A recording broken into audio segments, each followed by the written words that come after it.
ងមានដំណើរសំសួនណាដំណើរដូចតើស្វាយអញ្ចឹងអរគុណដែលបានសរសើរខ្ញុំបានរូបរាងមិនអន់មែនមានអ្វីទៅណែនាំទេមានខ្ញុំចង់ឲ្យសាកទៀតគាត់តលោមើល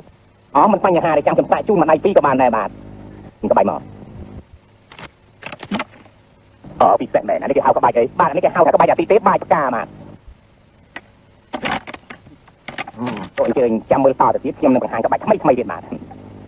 លោកចាំមើលច្បាស់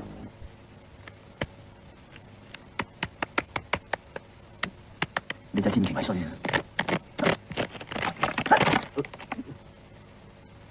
អានេះហៅថាក្បាច់ព្រើស្ពាក់បាទទេបាទទេព្រើស្ពាក់អត់ទឹកអញ្ចឹងបាទព្រើស្ពាក់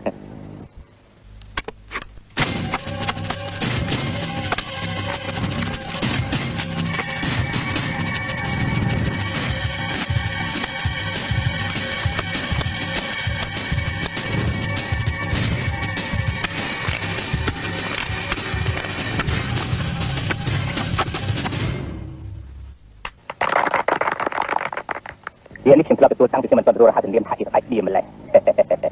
តែលោកទៅជាសម្ដៅខ្លួនឯងទេមើលពួកខ្ញុំចូលមកចូលណាស់មិនចូលមកចូលមើល